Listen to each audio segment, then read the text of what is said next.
이슈 털어주는 남자 김종배입니다.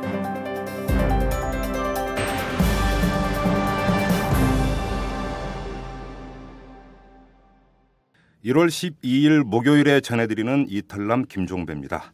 자, 오늘은 여러분께 특별한 부탁을 드리려고 합니다. 이 세상 돌아가는 일에 관심 많으신 분, 그리고 세상에 한마디 하고 싶으신 분, 이런 분들의 의견 광고를 받겠습니다.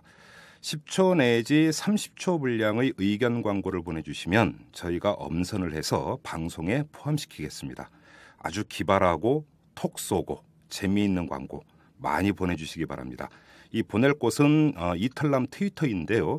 이 트위터 주소는 오마이 이탈남입니다. 그러니까 OHMY _ 하시고요. ETULNAM 이곳으로 보내주시면 됩니다.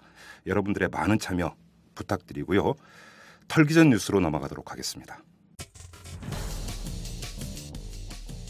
삼성전자와 LG전자 업계 최고 라이벌인 줄 알았는데 알고 보니 절친이었습니다.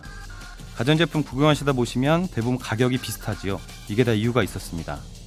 삼성전자와 LG전자가 제품의 할인율을 비슷하게 맞추고 최저가 제품 생산을 동시에 중단한 사실이 오늘 공정위 발표 결과 드러났습니다. TV는 물론 노트북, 세탁기에 걸쳐 아주 대규모로 담합해왔다는 건데요. 2008년 10월에는 서초구 식당에서 만나서 10kg짜리 전자동 세탁기 중 가장 싼 것을 단종시키기로 하고 또 드럼 세탁기 가격은 60만 원 이상으로 올리자고 서로 짰다고 합니다. 2008년 9월에는 퀵 서비스까지 동원해서 정보를 교환하면서 노트북 가격을 인상했다고 하는데요. 이 정도면 절친을 넘어 형제죠, 형제.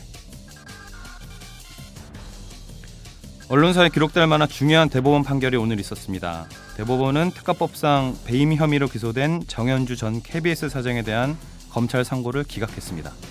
이로써 1000일 넘게 끌어온 정현주 사장 배임 사건 무죄로 결국 마침표가 찍혔습니다.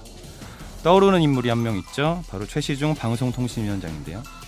정현주 사장 1심 무죄 판결이 났던 지난 2009년 11월 20일 국회에서 1심이니까 끝까지 가봐야 된다. 대법원 확정 판결이 나고 책임을 져야 한다면 그때 책임지겠다라고 말씀하신 적이 있고 2011년 3월에 열린 인사청문회 때도 그때 상황 봐서 적절한 책임을 지겠다 말씀하신 적이 있습니다. 요즘 여러 측근 비리로 인해서 사퇴 압력 시달리고 계시던데 때가 무르익은 것 아닌가 싶습니다. 하늘하단 돈봉투 사건, 이 사건 안전핀 뽑힌 채로 여기저기 날아다니는 폭탄 같은데요. 이게 청와대에서 터질 수도 있어 보입니다. 정도환 하늘하당 의원이 CBS 라디오 김현정의 뉴스쇼에 출연했는데 청와대 오더라는 단어까지 사용했어요.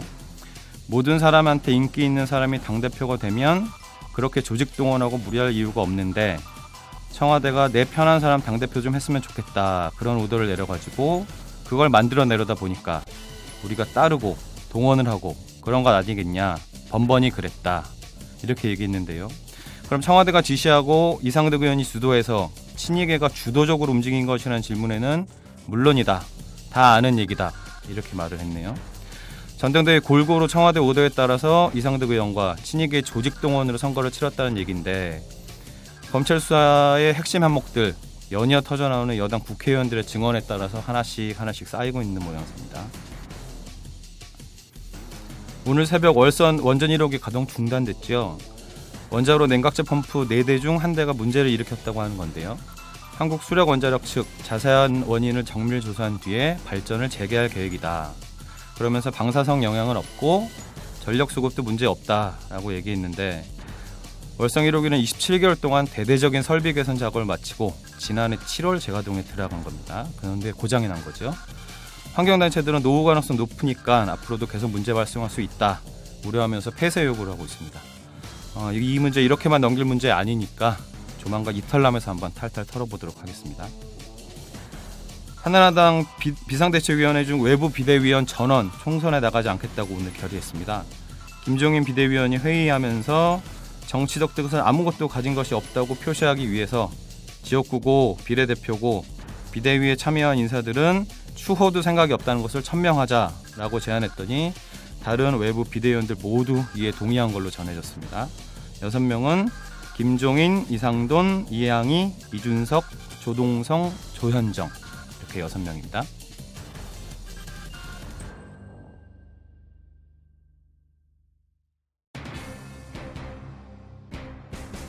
인천국제공항 민영화 논란이 잠시 수면 밑으로 가라앉은 가운데 이번에는 KTX 민영화 추진 계획이 핫 이슈로 떠올랐습니다. 정부는 코레일과 정치권 반대에도 불구하고 KTX 경쟁체제 도입 추진 계획을 분명히 했습니다. 김한영 국토해양부 교통정책실장. 이쪽 공사 입장에서는 반대가 불가피하기 때문에 저희들도 공감되는 최대한 형성해 나가겠지만은 정부 일정대로 추진해 나갈 계획입니다. 이어 이재훈 한국교통연구원 철도연구실장. 인건비가 최대 한 25% 정도, 시설 유지 보수비가 20% 정도가 낮아질 수 있기 때문에 운임이 최대 20% 정도가 낮을 것으로 보여집니다. 그러나 코레일 측과 철도노조는 이 같은 주장을 반박하고 있습니다. 정정래 코레일 기획처장. 1994년도에 영국 철도가 민영화가 되면서 운임이 결과적으로 2배가 올랐습니다. 중복 투자라든지 장비의 중복 구입 이런 부분에서 운임은 올라갈 수밖에 없습니다. KTX 기장들의 기자회견. 우리 KTX 기장 일동은 어떠한 경우라도 국민의 안전과 공공성을 위해서는 민간 철도회사의 이익을 절대 고수한다. 야당은 물론 여당 의원들까지 민영화 반대 목소리를 내는 가운데 오늘 오전 한나라당 비대위에서도 이 계획에 대한 반대 의견을 밝혀 이후 추이가 주목됩니다.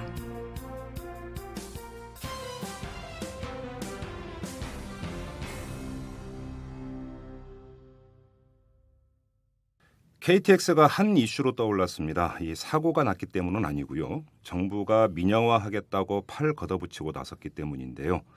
일찌감치 반대 입장을 발표한 야당은 말할 것도 없고 이 여당인 한나라당의 비상대책위원회도 바로 오늘이었습니다. 민영화에 반대한다라는 입장을 내놨는데도 정부는 폭주를 멈추지 않고 있습니다. 이 정부는 왜 임기 말인데도 다수가 반대하는 KTX 민영화를 밀어붙이는 걸까요? 오늘 이 문제를 털어보도록 하겠습니다. 제 옆에는 민주통합당 KTX 민영화 저지 기획단장을 맡고 있는 김진애 의원이 나와 계십니다. 의원님 안녕하세요. 네, 안녕하십니까. 네. 요즘 선거 준비 때문에 바쁘시죠? 아니. 많이 바쁩니다. 그렇지만 또 이렇게 바쁜데 또 이명박 정부 이렇게 일을 만들어가지고 또 더 바쁘게 만드네요. 그러게요. 네. 근데 워낙 중요한 사안이니까 네. 지금 이 문제에 대해서 잘 모르는 그 청취자분들을 위해서 일단 잠깐 제가 좀 개요를 소개해드리고 이제 그 이야기를 시작하는 게 좋을 것 같은데요. 네.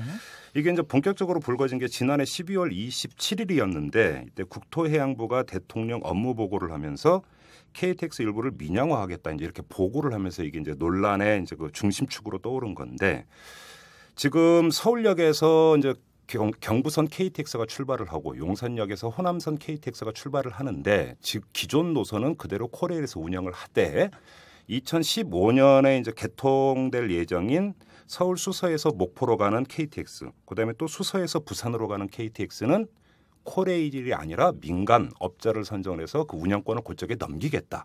이게 지금 KTX 민영화, 국토해양부가 잡고 있는 민영화 방안의 이제 핵심인데요. 이 문제에 대해서 지금 정치권, 이건 여야도 없는 것 같습니다. 정치권 모두가 반대를 하고 있는데 정부는 계속 밀어붙이고 있습니다. 오늘 이 문제를 좀 집중적으로 알아보도록 하죠. 자, 의원님. 네.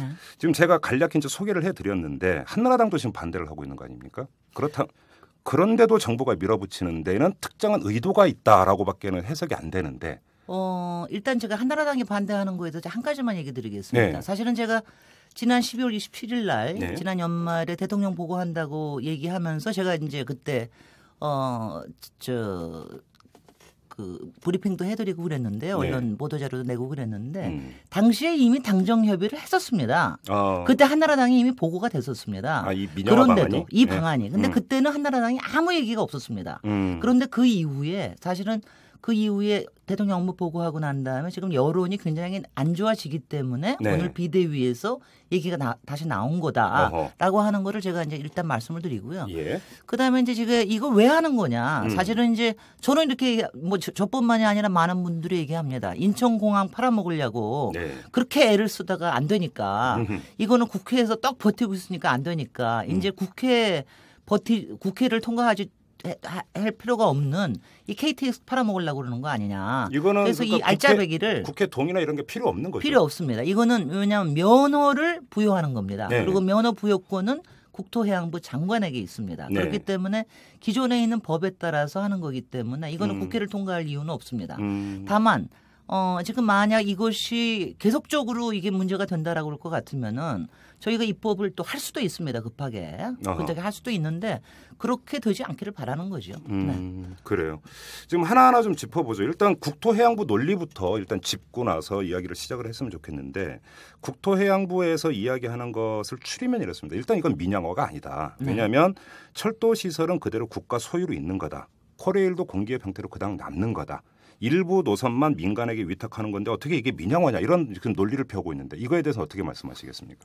근데 뭐 민영화건 아니건 아니면 부분 민영화건 아니면 지금 한나라 정부에서는 경쟁 체제 도입이라는 말로 하고 있습니다. 그렇죠. 이거는 운영만 주는 거기 때문에. 네.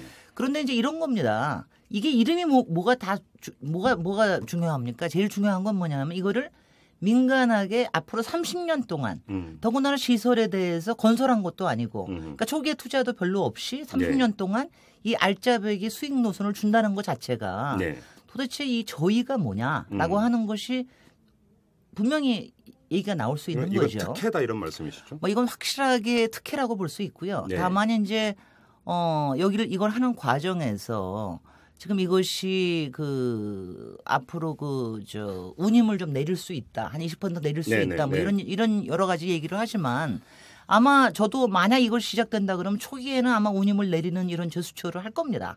뭐 항상 민간 회사가 그러니까는요. 그러다가 어느 만큼 자리 잡고 나면은 운임이 점점 올라가는 뭐 이런 경우가 분명히 생길 겁니다. 결과적으로는 운임이 오히려 올라간다.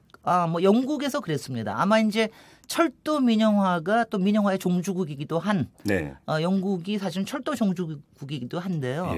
여기서 민영화를 했는데 거기서 이제 한 9개로인가 쪼갰습니다. 20개인가 9개인가를 쪼갰는데 그런데 거기서 실제로 95년부터 시작을 했는데 한 10여 년 동안 2배로 올랐습니다. 105%가 올랐거든요. 그러니까 이제 이런 부분들이 있고요. 그다음에 이제 제가 이 부분 하나는 동의를 합니다.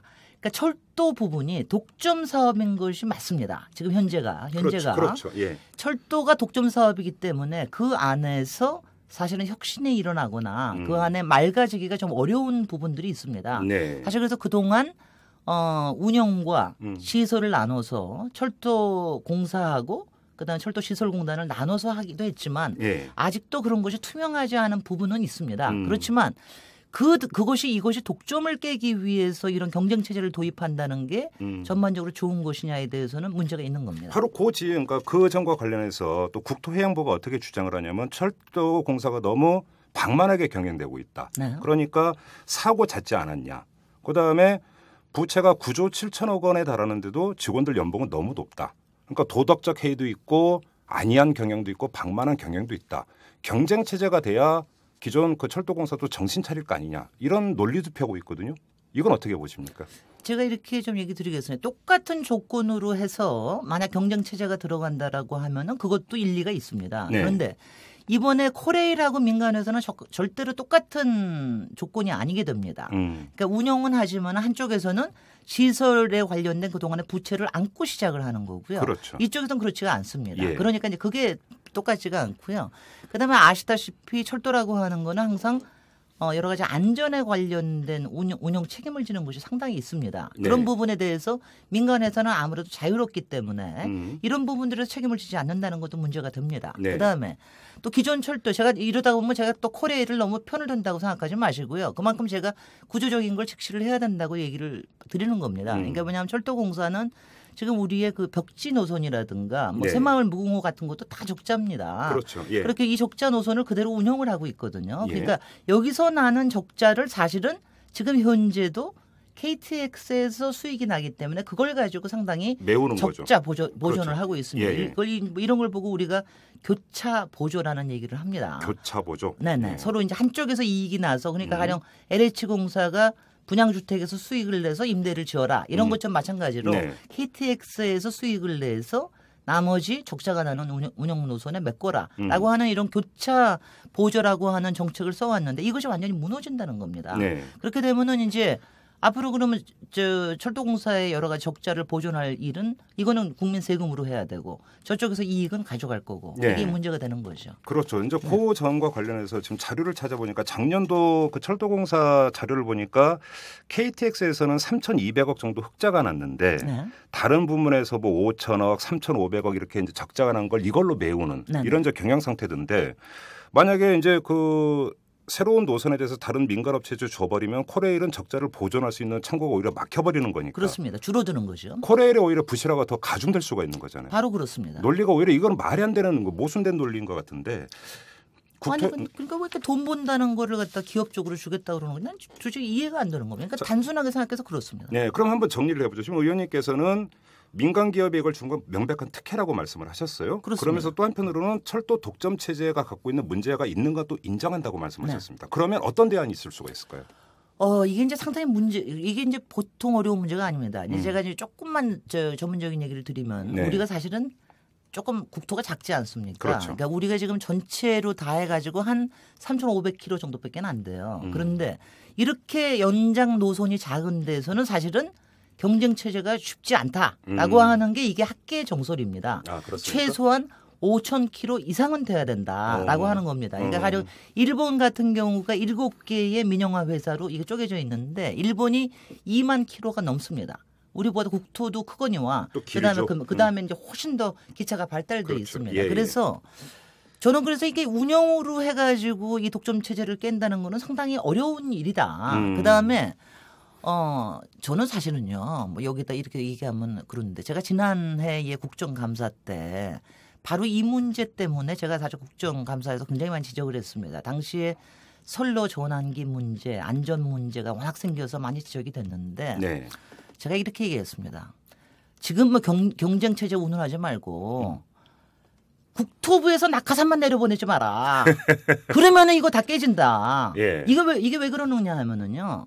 완전히 산하기관으로 해가지고 국토부에서 낙하산으로 다 내려갑니다. 그럼 뭐냐 하면은 서로 봐주기 하는 거예요. 서로 포마시하고. 그래서 기종을 그러니까 계획할 때부터 기종을 선택할 때부터 운영에 생기는 문제. 네. 그다음에 사실은 뭐 여러 가지 연봉 문제나 이런 거 같은 것도 서로 봐주는 겁니다. 지금 아까 왜 이렇게 연봉을 많이 주느냐 운운하는 건데. 네. 그건 지금 그러면 국토부가 자기 잘못한 거지 왜 그동안 관리를 제대로 안 했습니까? 감독기구는 국토해양부죠. 하나도 감독 안 해놓고 네. 그리고 뭐라 그러냐 하면은 지난번에 이제 선로 전환기 때문에 문제가 생겼던 것도 작년에 KTX가 굉장히 잦았는데 사실 그 문제도 철도공사하고 철도시설공단이 시설과 운영이 분리돼 있기 때문에 생기는 비효율성 때문이라는 얘기가 굉장히 많았습니다. 근데 그렇게 나눠놓고 나서 예. 국토부는요 서로한테 핑계를 대는 거예요. 문제가 생기면 이쪽 조지고 저쪽 조지고. 그래서 저는 하여튼간에 이거 제가 그래서 지난번에 정확히 얘기했습니다. 철도가 철도 마피아가 돼버렸다. 근데 우리나라의 구조상 우리가 철도가 경쟁 체제가 되게 굉장히 어려운데 이 독점 산업에서 국토부에서 이걸 하고 있기 때문에 철도 마피아가 된 거다. 그러니까 안 되는 거다. 그래서 저는 뭐 그렇게 생각을 합니다. 그것만 없더라도 그래서 여기에 전문성에 있는 사람들이 제대로 역할만 하더라도 이런 문제는 확실하게 줄어들 지금 의원님 말씀대로라면 경쟁 체제 도입이 아니라 경영 합리화가 우선이다 이런 말씀이시네요. 그렇습니다. 그래요. 그리고 또 이런 문제를 한번 짚어보죠. 그 민간에게 넘긴다 하더라도 그 민간업자는 열차를 운영을 해야 되는 거 아닙니까? 열차를 마련을 해야 되는 거잖아요. 네. 그런데 지금 이렇게 알아보니까 이게 한 220량 정도 열차가 필요한데 네. 2015년 초에 개통할 예정이라고 한다면 도무지 그 220량을 그때까지 제작이 불가능하다 이런 이야기도 나오던데요. 그렇습니다. 그 얘기도 상당히 있어서요. 예. 이 과정에서는 사실은 무슨 이게 사단이 있는 것이냐. 사실은 지금 이제 거론이 되는 기업이 한 3개 정도가 관심을 갖고 있다고 그러는데. 어느 기업입니까? 동부그룹이 있고요. 거기가 뭐 가장 관심이 크다고 그러고. 예. 그다음에 금호 아시아나 쪽이 있고. 그다음에 또 하나가 제가 갑자기 생각이 안 나네요. 동부하고 또 하나가 있는데 두산입니다. 두산. 두산인데. 예. 요 3개가 있는데 사실 두산하고 금호 같은 경우에는 지금 도시 전철을 일부 운영하는 약간의 경험이 있습니다. 신분당선 같은 걸 운영을 하고 있죠. 동부는 전혀 그런 경험은 아니라서 네. 아마 이 과정에서는 코레일을 흔드는 것뿐만이 아니라 지금 사실 코레일 쪽에 철도 노조나 이쪽에서는 그거 걱정합니다. 아마 기관사들 다 빼가지고 가고 난리 날 거다 오히려. 그렇겠죠. 예. 그래서 그거를 오히려 교란시킬 것이다. 그래서 오히려 안전성을 교란시킬 것이다 하는 뭐 그 부분이 분명히 있을 것이고요. 네. 그다음에 아마 뭐 또 외국에서도 뭐 여러 가지 도움을 받겠다 해가지고 아마 외국에서도 아마 일부 자본을 좀 여기에 투입시키면서 관련하지 않을까 뭐 이런 생각을 하고 있습니다. 왜냐하면은 업체가 선정되면 그 선정된 업체가 자본을 유치하는 방식으로 유치하면서 하는 거죠? 그렇습니다. 각 업체가 컨소시엄을 구성을 할 수가 있거든요. 그렇죠. 그래서 그 과정에서 그럼 일본의 무슨 어떤 회사라든가 뭐 외국의 회사가 거기에 들어올 수 있는 가능성도 있습니다.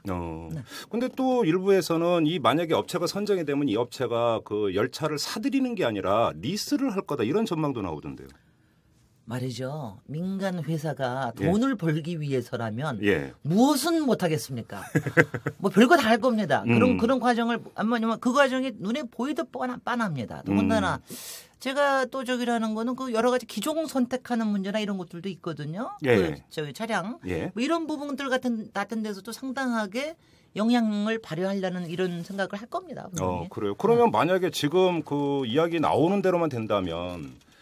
만약에 운영권을 확보하는 업체 입장에서는 자기네 돈 들여서 철로 가는 것도 아니고 열차를 사는 것도 아니고 땅 짓고 헤엄치기네요. 그러면 사람을 훈련시킨 것도 아니고 그렇습니다. 바로 이게 뭐냐면 땅 짓고 헤엄치고 30년 동안 그것도 도랑치고 가재 잡고 돈을 긁고 진짜 특혜네요. 그러면 특혜 이상입니다. 저는 이거는 특혜 이상일 뿐만이 아니고요. 사실은 저희는 상당히 걱정이 되는 게 이제 이게 바로 안전 문제로 가거든요. 그 다음에는 그렇죠. 항상 이렇게 돼가지고 문제 생기는 게 항상 뭐냐면 코레일에서도 지금 여러 가지 경영 선진화하거나 이런 운운하는 것도 하지만 사실은 돈을 줄이는 방식으로 하기 때문에 아까 의원님이 말씀하신 대로 이제 신규 업체가 생기면 코레일의 어떤 이제 전문 숙련 인력을 빼갈 거고 그러면 그렇습니다. 코레일은 또 신첩 인력을 써야 되면 그럼 숙련도는 떨어지는 거고 그렇습니다. 그럼 동반적으로 이게 뭔가 부실로 나타날 수 있는 거고 그렇습니다. 그렇게 되면 뭐냐면 이게 바로 안전 문제. 왜냐하면 이제 이게 말이죠.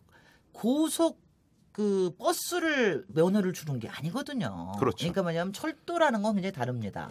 그러니까 우리가 보통 왜 지금 얘기하는 게 항공이나 무슨 뭐 통신이나 이런 거 같은 건 다 민영화 됐는데 왜 이건 안 되냐 그러는데 철도는 딱 하나만 가는 겁니다. 그리고 이게 다른 데하고도 다 연결이 되어 있기 때문에 고속철 하나만이 아니라 이렇게 됐을 때는 이게 다른 지선들하고도 이제 그 시간이라든가 운영 시간 이런 걸 다 지금 연결을 하거든요. 근데 그런 것도 안 되고요. 그다음에 안전 체크하는 것도 서로 미루게 되거나 이런 경우가 굉장히 많게 될 겁니다. 그래요. 그 철도 시스템 문제도 있지만 또 이 소비자 입장에서는 또 혹할 수 있는 게 있어요. 만약에 경쟁 체제가 진짜 도입이 돼서 요금이 낮춰진다면 뭐 꼭 나쁜 건 아니지 않느냐 이렇게 볼 수도 있거든요. 근데 아까 의원님께서는 그러니까 초기에는 그러니까 요금이 내려가겠지만 장기적으로 아마 요금이 올라갈 것이다라고 전망을 하셨는데 그걸 좀 풀죠. 그렇게 전망하는 어떤 구체적인 근거는 어떤 겁니까? 아니 뭐 구체적인 근거라고 볼 수는 없고요.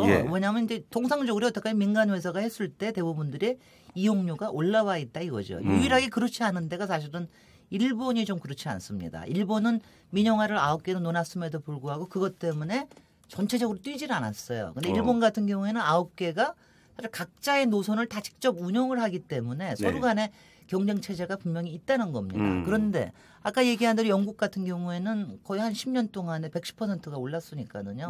이런 경우는 어떻게 할 수가 없는 거죠. 어차피 민간업체라는 게 이제 이윤을 극대화하는 어떤 논리가 있는 거고 여기다가 만약에 외국 자본까지 유치를 하면 또 배당도 해줘야 되는 거고. 그렇죠? 그렇습니다. 항상 이익 배당 때문에 항상 문제가 되는 거죠. 결국은 이제 그게 모두 이제 그 이용객에게 전가가 된다. 이렇게 이제 뭐 정리를 할 수가 있겠네요. 예, 여러분은 지금 오마이뉴스 그 이털남을 듣고 계십니다. 그러면 일단 이런 여러 가지 문제가 있고 국토해양부는 그런데 모르쇠로 하고 있습니다. 계속 밀어붙이고 있습니다. 특혜 시비가 날 것이 불을 보듯 뻔한데도 밀어붙이는 것은 아예 귀를 막고 있거나 전혀 그걸 고려하지 않고 다른 더 절실한 이유가 있다고밖에는 볼 수가 없는 거거든요. 저는 청와대에서 오도가 있기 때문에 한다고 생각합니다. 그러니까 바로 그 점인데요. 청와대는 어떤 판단을 하고 있는 걸까요? 아니 청와대는 그러니까 제가 뭐 맨 처음에 얘기한 대로 인천공항 팔으려고 그렇게 별별 다 했습니다. 부분 민영화한다고 그랬죠. 또 지분 매각한다고 그랬죠. 국민주 공모한다고 그랬죠. 별걸 다 해도 도저히 안 되니까. 근데 왜 그러니까 제가 여쭤보는 게 왜 민영화에 그렇게 안달을 내냐라는 거죠. 도대체. 아니 뭐 저기 뭐야 목 마른 사람도 있을 테고 배고픈 사람도 있을 테고 뭐 그런 사람도 분명히 있을 거고요.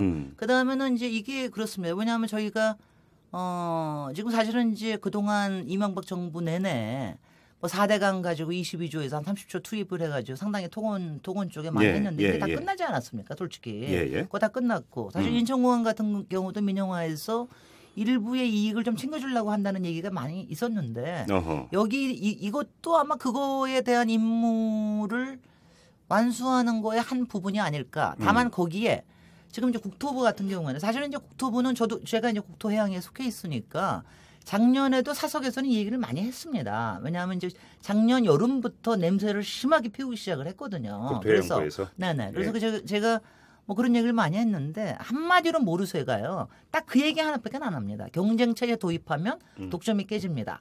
이거 하나만 얘기를 한다는 뜻은 제가 여태까지 쭉 몇십 년 동안의 경험에 의하면 관료가 딱 한 가지만을 얘기할 때는 딴 거 없습니다. 오도가 있는 겁니다.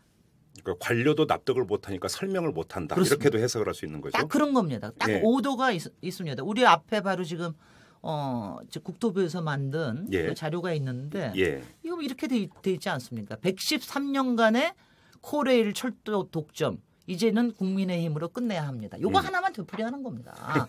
이렇게 독점하는 걸 깬다라고 하는 자기네들의 감독 기능이라든가 이런 것들, 그 다음에 자기네들의 경영 합리화 부분, 그 다음에 기술 발전에 대한 거, 또 국민의 안전에 관련된 부분 이런 부분들에 대해서는 없이 여기에다 독점을 깨면은 아마 될 수 있다. 이런 식으로만 계속 이럴 때는 이거는 딱 정치적인 겁니다. 그다음에 이거 말이죠. 제가 이것도 여기에 지금 국토해양부라고 안 적혀 있는데 이거 지금 테레비가 아니라서 여기에 2012년 1월이라고 국토해양부라고 안 적혀 있습니다. 여기에. 네, 그러네요. 국토해양부라고 적혀 있어야지 되거든요. 사실은 자료가. 이제 그 문건은 국토해양부가 작성하고 문건입니다. 맞고. 네. 그런데 국토해양부가 이런 식으로 말하는 거는 이거는 뭐 한나라당이 이러고 나오면 제가 이해를 하겠어요. 국토해양부에서 이런 식으로 문건이 나오는 거는 이거는 정치적인 거 아니면 절대로 안 되는 겁니다. 그렇습니다. 청와대의 오더다.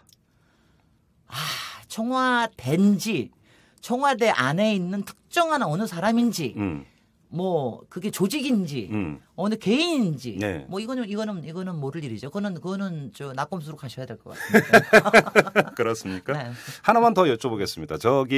저희가 파악한 바로는 지금 국토해양부가 추진하고 있는 일정이 이달 안에 민간업체로부터 이 사업 계획서를 받고 3월 중에 사업자를 선정을 하고 6월 안에 면허를 발급한다. 이런 계획 하에 지금 일정을 추진하고 있다고 들었는데 그렇게 파악하고 계십니까? 그렇습니다. 네, 상반기에 끝나겠다 그럽니다. 그러면 지금 재미난 게 3월 말에 사업자를 선정하면 되돌리기가 힘들잖아요. 현실적으로. 그렇지는 않습니다. 왜냐하면 이거는 협약을 하는 거하고 실질적으로 마지막에 실시 계약을 하는 거하고는 다르기 때문에 그 면허를 발부하는 그 시간까지는 저희가 되돌릴 수가 있습니다. 왜 여쭤보냐면 3월 말에 왜 하필이면 3월 말일까?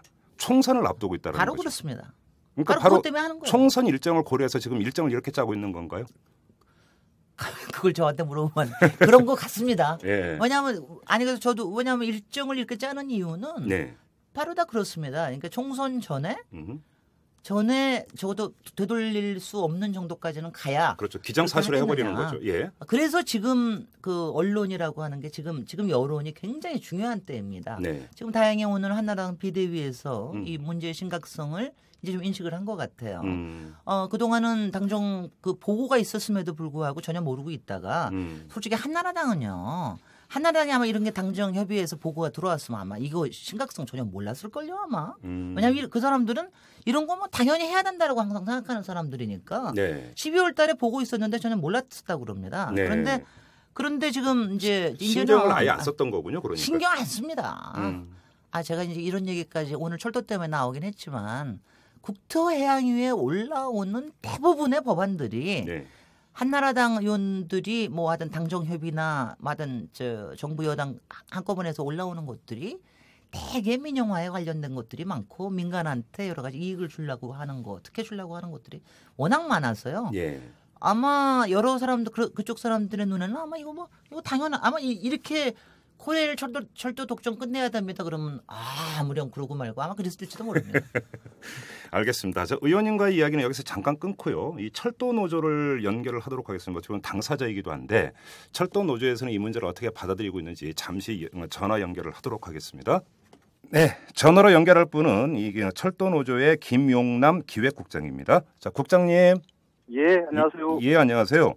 일단 이전부터 좀 여쭤봤으면 좋겠는데 오늘 아침에 사건이 있었다고 들었어요. 그러니까 국토해양부에서 이 그 사업에 참여하기를 희망하는 민간업체를 불러서 간담회를 했는데 이 과정이 상당히 이상했다는 얘기를 들었는데 그 얘기부터 좀 해주시죠. 저희들도 이게 보기에 좀 황당했는데요. 이게 처음에 애초에 이제 국토부 주관으로 철도협회에다가 요청을 해서 이제 업계들을 그러니까 철도 관련한 업계들을 모아놓고 간담회를 이제 사업 설명회를 하기로 했었어요. 네네. 근데 애초에 장소는 이제 선정되기를 이제 메리어트 호텔에다가 잡았어요. 강남에 있는. 예. 근데 메리어트 호텔에 이제 저희들이 집회 신고를 하니까 그리고 나서 이제 하루인가 이틀 지나고 나서 또 장소를 또 역삼동에 있는 르네상스 호텔로 또 바꿨어요. 네. 그래서 저희들이 이제 사전에 이제 뭐 언론에도 보도가 되고 뭐 이래서 그런지 모르겠는데 오늘 아침에 저희들이 이제 글로 가서 기자회견을 하려고 예정을 하고 있었는데 이 르네상스 호텔에는 아무도 이렇게 안 오는 거예요. 이제 그 노조에서 가서 기다리고 있는데. 예. 그래서 이제 뭐 투탄 기자회견을 하려고 또 했는데 그래서 확인을 해보니까 그 전날, 그러니까 어제죠. 네. 어제 저녁 늦게 이제 국토부에서 진행하는 걸로 또 바꾼 거예요. 그러니까 이게 뭐 007 작전하는 것도 아니고. 그러니까 국토해양부에 있는 과천청사에서 하는 걸로. 예. 그렇죠. 그래서 뭐 저희들은 출입은 아예 뭐 들어가지도 못하게 하고. 심지어는 이제 그 국토부 출입 기자들조차도 통제를 했다고 그러더라고요. 아니, 뭔 큰 비밀이 있다고 그렇게 통제를 하나요? 아니, 그러니까요. 이게 이제 저희들 상식적으로 이해가 안 가는 게. 자기들이, 국토해양부가 이게 자기들이 주장하는 것이 떳떳하다면. 국민들이 알 수 있도록 다 이렇게 공개하면서 이야기를 해야 되는데. 그것도 장소를 몇 번씩 옮겨가면서 007 작전 하듯이 이렇게 옮겨가면서 그것도 이렇게 진행한다는 게 도저히 이게 납득이 안 가요. 그러게 오히려 국민 앞에 공개하고 국민 의사를 수렴해야 되는 거 아닌가요? 예, 맞죠. 이게 저희들 답답한데 그래서 저희들 노조에서도 이제 국토해양부 관계자들을 이렇게 그 전날 그러니까 이틀 전에 이제 면담도 했었는데 국민들 여론 수렴을 하겠다, 토론도 하겠다 해놓고 뒤에서 이제 호박씨 까듯이 이제 비공개적으로 이렇게 막 지새끼도 아니면서 이제 이렇게 진행을 하는 거죠. 그래요. 그래도 호텔 사용료는 절약을 했네요. 아무튼. 근데 모르겠는데 예약을 했는데 했으면 예약금은 물린지도 모르겠죠. 또 그럴 수도 있겠네요. 좀 이런 질문을 드릴게요. 지금 김진애 의원님하고 이제 앞서서 여러 가지 이야기를 나눴으니까 중복 질문은 드리지 않을게요. 일단 좀 궁금한 게 지금 그 특정 업체가 사실상 내정된 게 아니냐라는 의혹이 일고 있다고 들었는데요. 철도노조에서는 어떻게 파악을 하고 있습니까? 저희들 판단에도 사실상 내정된 게 되었다고 봅니다. 이게 왜 그러냐면은 지금 거론되는 업체가 유력한 거는 동부건설이라고 지금 나와 있고요. 동부건설 쪽은 지금 사업 계획서까지 지금 완성이 되었다고 저희들은 듣고 있고요. 사업 계획서가요? 그러니까 이게 이제 호남 고속철도나 수도권 고속철도에 대한 사업 설계서가 있어야 되거든요. 그래서 우리는 이렇게 운영하겠다라는 것을 국토부에 내고 국토부가 이거 이렇게 사업 계획서를 보고 면허권을 주게 돼 있습니다. 행정 절차로. 그런데 이제 이거 오늘 긴급하게 이제 업계 간담회 했던 이유가 그럼 사업 계획서를 어떻게 쓰게 하는 건지를 이제 그런 걸 설명하는 자리인 것 같아요. 제가 바로 그것 때문에 여쭤보는 건데 아니 정부의 가이드라인이 나와야 사업 계획서가 작성되는 거 아닙니까? 예, 맞습니다. 그런데 지금 말씀은 지금 뒤바뀌어 있다는 얘기잖아요. 예. 그러니까 정부의 구체적인 일정도 나와 있지 않은 상태에서 비공식적으로는 일정을 또 진행하고 있어요. 국회를 통해서 저희들 여러 차례 국회뿐만 아니라 저희들이 직접 찾아가서라도 그럼 일정을 내라. 구체적으로 국토부가 어떻게 진행할 건지 일정을 달라고 했는데도 결정된 게 없다. 1월 중으로 결정할 거다라만 되풀이하고 지금까지도 단 한 번도 이렇게 구체적인 쉽게 말 로드맵을 낸 적이 한 번도 없어요. 그래요. 네, 근데도 비공식적으로는 뭐 전문가 간담회 했다. 그리고 업계 간담회도 한다. 이런 거는 또 진행되고 있어요. 철저하게 비공개로 하고 있는 거죠. 그런데 동부건설을 의심하는 근거가 그 뭐 사업계획서를 작성한 것 같다라는 것 말고 다른 근거가 있습니까? 뭐 사실은 이게 뭐 정확하게 뭐 자료로 나와 있지는 않는데 네. 애초에는 제가 들은 거는 대우건설에서 이게 준비를 했다라고 들었고요. 작년부터. 네.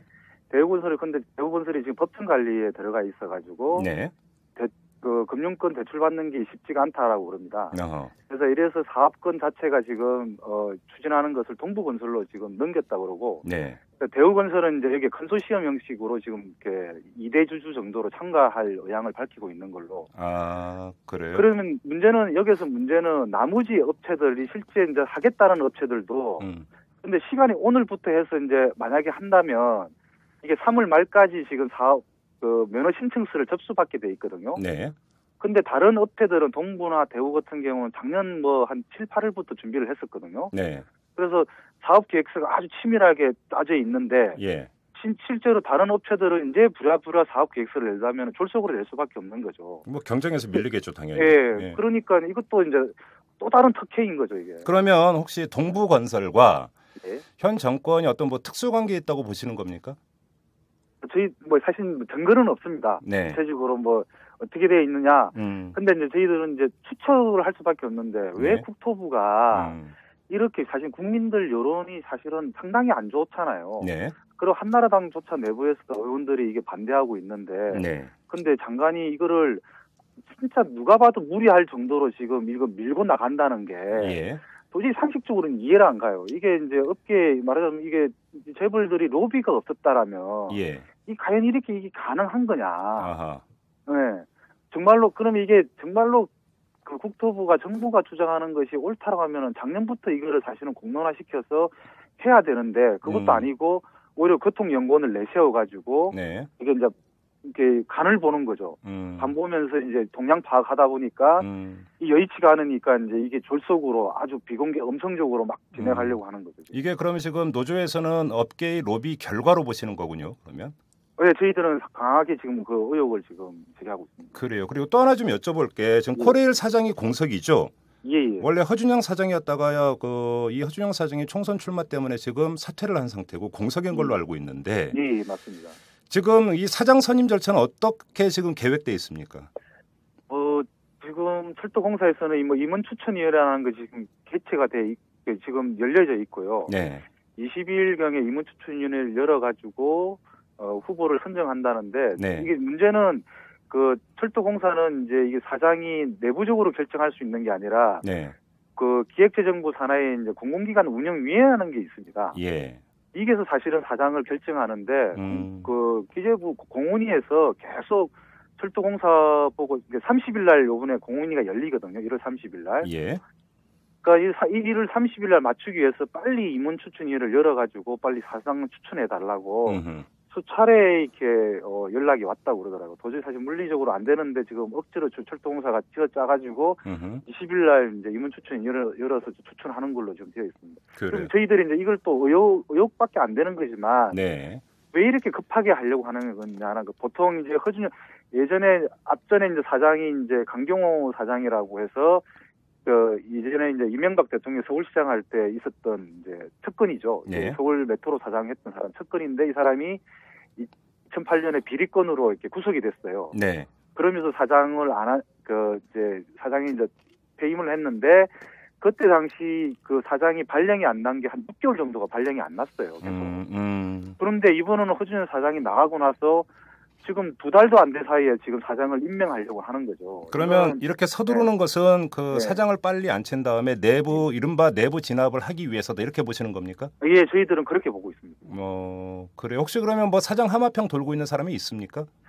예전에는 이제 뭐 국토부 쪽 사람이 이제 거론되기도 했는데 네.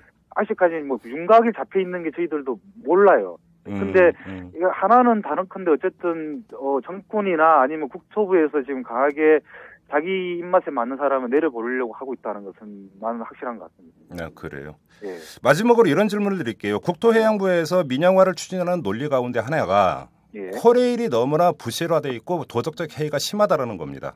그러니까 껄핏하면 사고 나고 그런데 임금은 높고 이런 논리를 대고 있는데 이에 대해서 어떻게 항변하시겠습니까?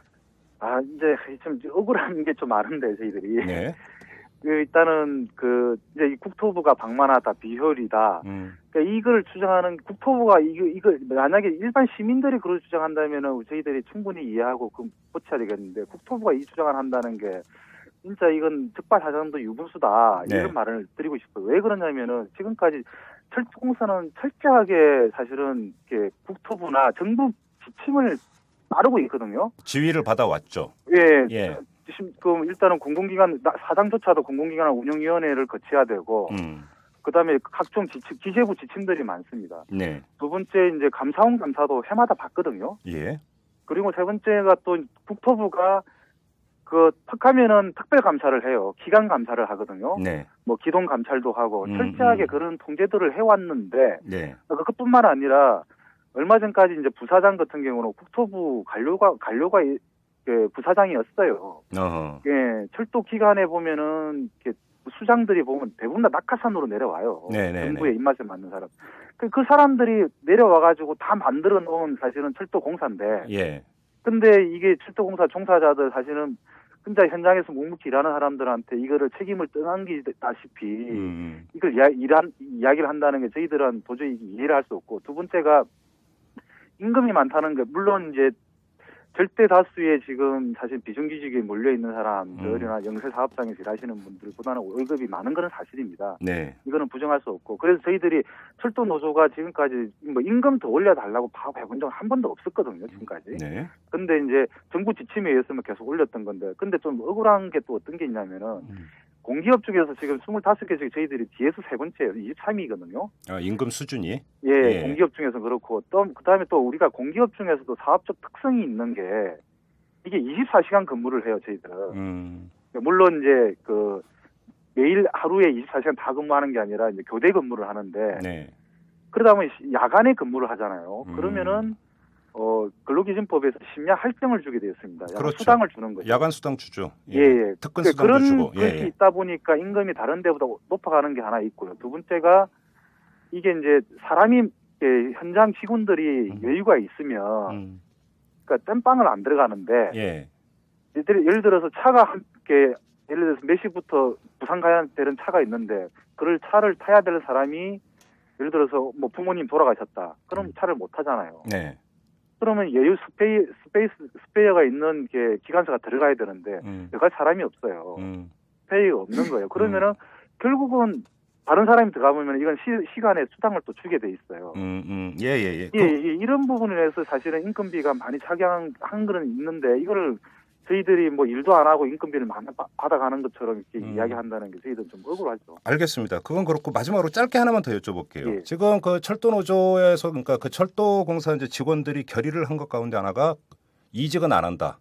만약에 민영화가 되면 이렇게 좀 결의를 한 걸로 제가 알고 있는데 만약에 그렇게 전제를 해놓고 그런데 만약에 민간업체가 선정이 됐다. 그러면 그 사람들은 어디선가 기관사도 이제 고용을 해야 되고 그러겠죠. 정비 인력도 고용을 하고 해야 되는 것 아닙니까? 근데 만약에 코레일 직원들이 안 간다면 그 인력은 어디서 조달할 수 있는 겁니까? 조달할 방법이 경력직은 불가능하고요. 네. 아마 이제 기관사 같은 경우는 이제 관련한 이제 학교들이 좀 있습니다. 이제 뭐 철도 학교 이런 게 있는데 경력이 이게 사실은 철도공사도 철도 기관사 면허증을 따려면은 작게는 한 6, 7년, 길면 한 15년씩 걸려요. 근데 이제 기관사 경험도 없는 사람이 교육만 이수했다 해가지고 차를 타면은 이건 필연적으로 대형 사고이죠. 그래서 철도공사 직원들이 근로 이직을 하지 않으면은 현실적으로 개통이 불가능한 거죠. 아, 그렇습니까? 예, 알겠습니다. 말씀 여기까지 듣겠습니다. 고맙습니다. 예, 감사합니다. 네. 이슈 털어주는 남자? 뭐 저는 뭐 털어봐야만 먼지밖에 안 나오는 도덕적으로 완벽한 남자다. 그런 저는 생각을 가지고 있는 것입니다.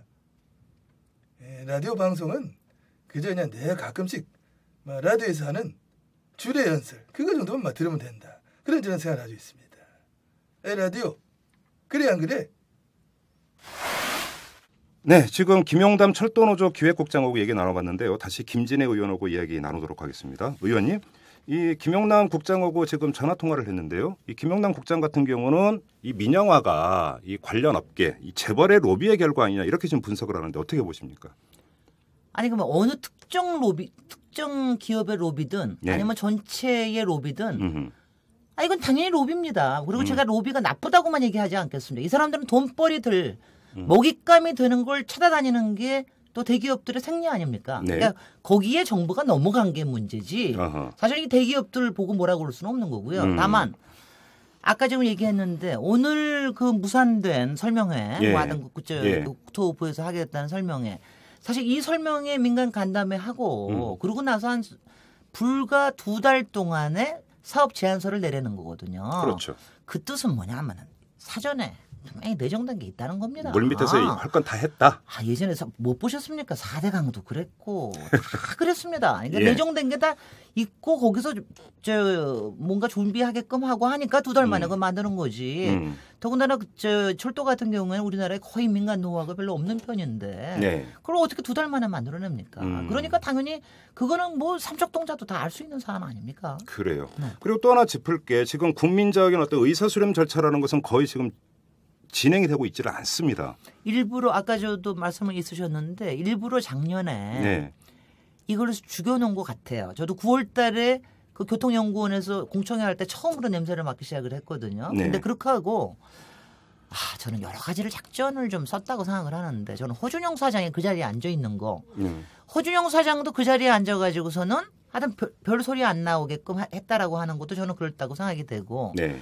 그다음에 그 뭐 작년에 KTX 문제가 사고 많이 나가지고 그 굉장히 많이 정말 국정감사 기간 동안 정말 까였는데 일부러 맞아준 게 아닌가 지금 이 생각까지 듭니다. 일부러 맞아줘서 이거 경쟁 체제 아니면 도저히 안 된다라는 하기 위해서 이런 게 아닌가 뭐 이런 생각이 들 정도로 설마 이런 생각이 들 정도인데 그러니까는 아주 뭐 지금 조금 괘씸하고 저도 같이 거기에 놀아난 게 아닌가 하는 생각까지 드는데, 하여튼 그런 것들이 좀 깔려 있습니다. 그리고 이거를요 작년 같은 경우에 이제 이랬을 겁니다.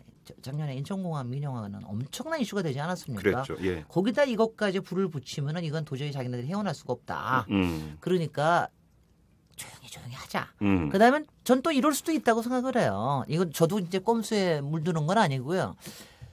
뭔가 청와대나 정권 쪽에서 뭔가 약속이 있었기 때문에 지금 하는 척하는 거 아닌가. 왜냐하면 이거 저는 안 될 수밖에 없다고 생각을 하거든요. 도저히 이게 말이 됩니까? 지금 될 수가 없는 일인데 더군다나 선거 국면에서 이민영을 밀어붙이는 게 도저히 안 되는 일을 한다는 게 우리 이렇게 성의 보이고 있다라고 하는 거를 하려고 그러는 게 아닌가. 하여튼 저희는 여하튼 간에 속을 수 없습니다. 이거는 제가 여쭤보고 싶은 게 지금 정부 차원에서는 국민 의사수렴 과정을 거의 지금 무시하고 날림으로 진행이 되고 있는데 그러면 국회가 나서야 되는 거 아닙니까? 당연히. 그렇습니다. 국토해양위원회에서 국토해양부 장관이든 누구든 불러가지고 따지고 캐고 이런 적이 있습니까? 없습니다. 그러니까 지난 12월 27일 날 대통령 보고한다고 그래서 제가 이틀 전에 그걸 제보를 받고 바로 그 전날 보도자료를 내면서 그날 국토해양부 장관한테 물어는 봤어요. 내일 그게 업무 보고에 들어가느냐. 그랬더니 그거에 들어간다라고 했는데 그때도 내용은 상세하게 나오지 않았을 때입니다. 그래서 저희 미주통합당에서 어저께 우리가 이번에 이제 이 부분에 대한 저지 기획단을 만들면서 사실 이번 5일 회기 안에 지금 1월달 회기가 이번 금요일까지입니다. 내일까지. 그래서 바로 지금 현안 질의를 하게 국토해양위를 소집할 것을 요청을 했는데 지금 아무 답이 없습니다. 국토해양부에서? 네. 국토해양부가 아니죠. 이건 국토해양위에서 요청을 하는 거기 때문에 국토해양위가 결정을 하면 되는 겁니다. 그러니까 한나라당 측의 위원장이 계신 국토해양위에서 받아들이지 않고 있는 거죠. 한나라당 쪽에서 결국은 한나라당 쪽에서 별로 관심이 없고 받아들이지 않고 있다는 얘기로도 해석이 되네요. 그러면? 그렇습니다. 바로 그렇습니다. 그런데 오늘 뭐 아무튼 이제 한나라당 비대위가 이제 저런 입장을 내놨으니까 뭐 오늘 내 어떻게 입장 변화가 있는지 한번 그 정도 예의 주시를 해보도록 하고요. 아까 이제 그 서두에 이거는 어떤 국회를 거쳐가는 사안이 아니다. 뭐 그 일종의 인허가이기 때문에 국토해양부에서 그냥 면허증 내면 끝이다 이렇게 말씀을 하셨습니다. 그런데 의원님은 이것은 절대 안 된다라고 말씀을 하셨습니다. 그러면 국회가 이거에 대해서 제동을 걸 수 있는 여지, 방법은 뭐가 있습니까? 이거 있습니다. 지금 이제 이것이 한 게 2003년도에 저희가 법을 3개를 만들었어요. 제가 철도기본법하고 그다음에 제가 정확히는 모르지만 하나가 공사법이에요. 철도공사법이고 또 하나는 철도시설공단법입니다. 준말로 해서 이 3법을 만들었는데 그중에 하나가 철도기본법상에 그때 민영화라는 말을 안 했지만 철도의 경영 개선이라는 측면으로 해서 네. 그때 이제 철도공사하고 시설공단을 나누는 거라든가 몇 가지를 계획을 세우는 기본 계획이 있습니다. 그러니까 그거에 근거가 되는 법이 바로 그 철도 기본법이거든요. 예. 그래서 그 기본법을 고치면 됩니다. 거기에서 이런 종류의 부분 민영화조차도 못하게 만들어 놓을 수가 있습니다. 근데 그래서 그거를 만약 정부가 밀어붙인다라고 그럴 것 같으면 그 법을 고쳐서라도 막아야 된다고 저는 생각합니다. 근데 그 법은 그 면허증이 발급되기 전에 고쳐야 되는 물론이죠. 거죠. 소급입법 그러니까 안 되는 거니까. 소급 아니면 뭐냐 소급을 할 수는 있죠. 그냥 다만 그랬을 때 그런 부분들에 대한 여러 가지 이제 민사 소송이 걸릴 수가 있죠. 정부에 대해서 그렇죠. 손해보상이라든가 이런 것들이 걸릴 수가 있기 때문에 그러기 전에 해야 되는 거겠죠. 그러니까 이제 지금 얘기하신다면 만약 정부의 계획대로라면 6월달에 면허가 나오기 때문에 그 전에 법으로 해서 저기를 해야 되는 거겠죠. 네. 한나라당이 협조를 할까요? 아니 그 한나라당이 정신 차리십시오. 인천국제공항도 우리가 열심히 얘기해서 국민 여론을 하니까 한나라당도 다 정신 차리지 않았습니까? 네. 한나라당이 처음부터 정신 차리지 않았었습니다. 사실 작년 말까지 그리고 여전히 홍준표 대표조차도 지분 매각 작년 말까지 얘기하셨던 분입니다. 그렇기 때문에 이거는 끊임없이 국민 여론이 되면 사실 정당이라고 하는 거는 국민 여론이 끌어오르면 저 말 들을 거라고. 아니 그래도 지금 왜 청와대 말 들을 일 있습니까 지금? 또 다행히 선거가 코앞이니까요. 그렇습니다. 네, 알겠습니다.